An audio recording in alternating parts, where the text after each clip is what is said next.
ஓம் சக்தி. அருள்வாக்கும் அனுபவங்களும்.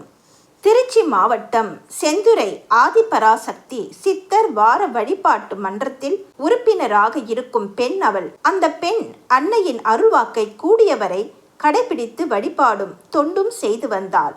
அந்த பெண் 16 வயதில் பூ பெய்தினாள். அதன் பிறகு கடந்த 6 வருடங்களாக மாதவிலக்கு வருவதே இல்லை. இப்போது அவள் வயது 22.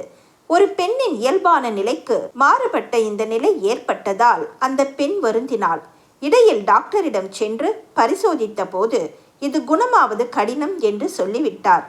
அடுத்ததாக ஒரு பெண் மருத்துவரும் அப்படியே சொல்லிவிட்டார்.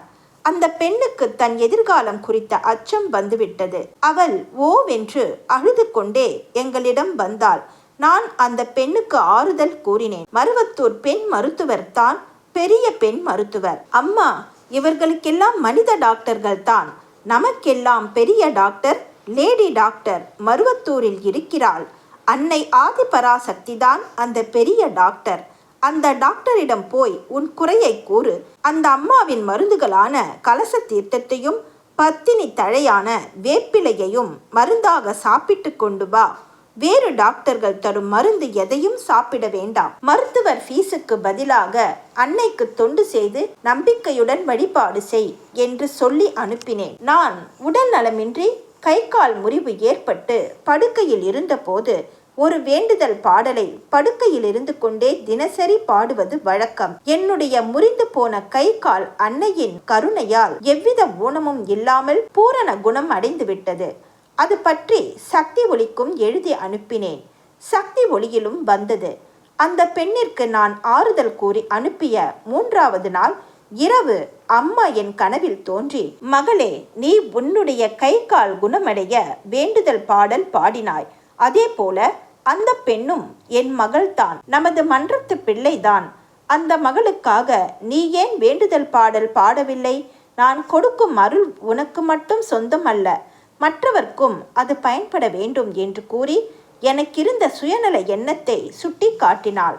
அன்னையின் அருளால் மறுநாள் ஒரு வேண்டுதல் பாடல் இயற்றி வெள்ளிக்கிழமை வழிபாட்டின் போது மனம் உருக பாடினேன். அப்போது மலர் என்ற வார்த்தை பாடலில் ஒலிக்கும் போது அம்மாவின் படத்தில் அலங்கரித்த மாலையில் இருந்த ஒரு மலர் மட்டும் பிரிந்து வந்து கீழே விழுந்தது. அதனை வழிபாட்டில் கலந்து கொண்ட அனைத்து சக்திகளும் கண்டு வியந்தனர். அம்மாவின் அருள் அந்த பெண்ணுக்கு கிடைக்கும் என திடமாக நம்பினர். தொடர்ந்து 4 வாரம் அந்த பாடலை அம்மாவிடம் மனம்புருக பாடினேன். அன்னை நினைத்தால் ஆகாததும் உண்டோ? நம்பிக்கை வீண் போகவில்லை. அந்த பெண்ணுக்கு அம்மா கருணை காட்டிவிட்டாள். வேண்டுதல் பாடல் ஆரம்பித்த 30வது நாள் முதல் தடவையாக அந்த பெண்ணுக்கு மாதவிலக்கு ஏற்பட்டது. பெண்ணுக்குரிய இயல்பான உடலமைப்பை பெற்றாள். தற்போது குணமடைந்து அன்னைக்கு தொண்டு செய்து வருகின்றாள். அந்த பெண் குணமடைய வேண்டி அம்மாவின் கனவில் கிடைத்த உத்தரவுப்படி பாடிய பாடல் இது. அந்த பெண்ணின் 6 வருட பிரச்சனையை தீர்த்து வைத்த பாடல் இது. சின்ன குழந்தையம்மா, அது ஒன்றும் செய்வதறியாதம்மா, என்ன கருவறையில் உன்னை வைத்து ஏத்தியே பாடுதம்மா.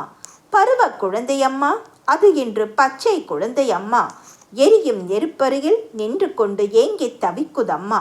புத்தும் புதுமலராய் பூமியில் பூசைக்கு வந்ததம்மா, பூசை முடியும் முன்னே புழுதியில் வீசி எரிந்திடவோ. பாச குழந்தையம்மா, அது செய்த பாவங்கள் என்ன அம்மா, பாவங்களை போக்கி வாழ்ந்திடும் பாதையை காட்டிடம்மா. ஓம் சக்தி.